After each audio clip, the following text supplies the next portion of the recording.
क्या कोई ऐसा देश भी हो सकता है जो दुनिया के नक्शे पर आकार में बेहद छोटा हो, लेकिन तरक्की, टेक्नोलॉजी, साफ सफाई, आर्थिक मजबूती और आधुनिक जीवन शैली के मामले में दुनिया के सबसे बड़े देशों को चुनौती देता हो? दक्षिण पूर्वी एशिया में स्थित सिंगापुर ऐसा ही एक अनोखा द्वीपीय राष्ट्र है जिसे दुनिया लायन सिटी और गार्डन सिटी के नाम से भी जानती है। सीमित प्राकृतिक संसाधनों और बहुत कम जमीन के बावजूद इस देश ने अपनी दूरदर्शी योजनाओं, अनुशासित व्यवस्था और लगातार होने वाली नई खोजों की बदौलत खुद को दुनिया के सबसे विकसित देशों की कतार में ला खड़ा किया है। सिंगापुर मलय प्रायद्वीप के दक्षिणी सिरे पर स्थित एक सिटी स्टेट है जिसके उत्तर में मलेशिया और दक्षिण में इंडोनेशिया मौजूद है। इसके चारों ओर समुद्री व्यापार के महत्वपूर्ण रास्ते गुजरते हैं, जिनकी वजह से यह सदियों से अंतर्राष्ट्रीय व्यापार का एक अहम केंद्र रहा है। राजधानी भी सिंगापुर ही है क्योंकि पूरा देश एक ही शहर पर आधारित है। मुख्य द्वीप के अलावा इसके आसपास अनेक छोटे छोटे द्वीप मौजूद हैं, जिनमें जुरोंग आइलैंड, पुलाव उबिन, पुलाव टेकोंग और सेंटोसा सबसे अधिक प्रसिद्ध है। क्षेत्रफल छोटा होने के बावजूद यहाँ लगभग 60 लाख लोग रहते हैं, इसलिए यह दुनिया के सबसे अधिक जनसंख्या घनत्व वाले देशों में गिना जाता है। दिलचस्प बात यह है कि सिंगापुर ने समुद्र से नई जमीन तैयार करने की आधुनिक तकनीक, जिसे लैंड रिक्लेमेशन कहा जाता है, के जरिए अपना क्षेत्रफल लगातार बढ़ाया है। इसी तकनीक की बदौलत मरीना बे, चांगी एयरपोर्ट, तुआस पोर्ट और कई औद्योगिक क्षेत्र विकसित किए गए। हालांकि पर्यावरण पर इसके प्रभाव को कम करने के लिए सरकार ने बड़े स्तर पर हरित परियोजनाएं भी शुरू की। आज यही कारण है कि ऊंची इमारतों के बीच फैली हरियाली सिंगापुर की सबसे बड़ी पहचान बन चुकी है। यहाँ की औसत आयु दुनिया के कई विकसित देशों के बराबर है, जिसका श्रेय आधुनिक स्वास्थ्य सेवाओं, एआई आधारित मेडिकल सिस्टम और उत्कृष्ट सार्वजनिक सुविधाओं को जाता है। अपराध दर बेहद कम होने के कारण यह दुनिया के सबसे सुरक्षित देशों में शामिल है, जबकि लगभग 80% नागरिक सरकार द्वारा विकसित उच्च गुणवत्ता वाले आवासों में रहते हैं। शिक्षा व्यवस्था भी विश्व स्तरीय मानी जाती है, जहां प्राथमिक शिक्षा पर विशेष ध्यान दिया जाता है और विद्यार्थियों को भविष्य की तकनीकों के अनुरूप तैयार किया जाता है।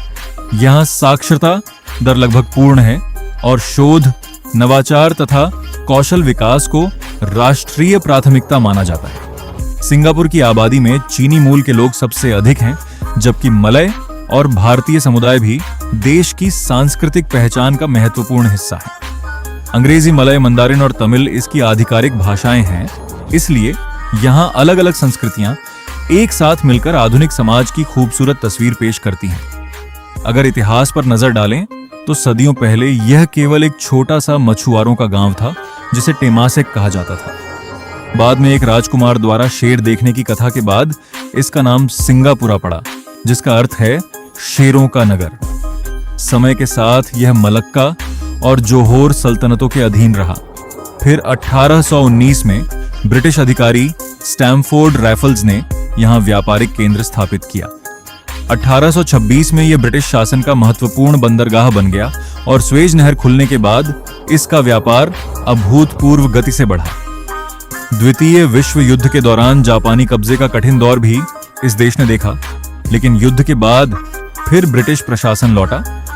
1959 में इसे स्वशासन मिला और 1963 में यह मलेशिया का हिस्सा बना, लेकिन राजनीतिक मतभेदों के कारण 9 अगस्त 1965 को सिंगापुर एक स्वतंत्र गणराज्य के रूप में दुनिया के सामने उभरा। इसके बाद पहले प्रधानमंत्री ली कुआन यू के नेतृत्व में उद्योग, शिक्षा, आवास, परिवहन, कानून व्यवस्था और भ्रष्टाचार पर सख्त नियंत्रण जैसी नीतियों ने इस देश की तकदीर बदल दी। आज सिंगापुर का राष्ट्रीय ध्वज उसके विकास, समानता, शांति, न्याय और राष्ट्रीय एकता का प्रतीक माना जाता है, जबकि विश्व प्रसिद्ध मर्लियन प्रतिमा, जिसका सिर शेर और शरीर मछली का है, देश के समुद्री इतिहास और आधुनिक पहचान दोनों का प्रतिनिधित्व करती है। भौगोलिक दृष्टि से यहाँ समतल मैदानों के साथ पहाड़ी क्षेत्र, संरक्षित वन, मैंग्रोव तटीय इलाके और प्राकृतिक अभयारण्य मौजूद हैं। बुकेट तिमाह देश का सबसे ऊंचा स्थान है, जबकि उष्णकटिबंधीय वर्षावन जैसी जलवायु पूरे वर्ष गर्मी और वर्षा बनाए रखती है। प्राकृतिक नदियां कम होने के कारण सिंगापुर ने जल संरक्षण के लिए विशाल रिजर्वायर और आधुनिक वाटर मैनेजमेंट सिस्टम विकसित किया है, जिसे दुनिया के सबसे सफल जल प्रबंधन मॉडलों में गिना जाता है।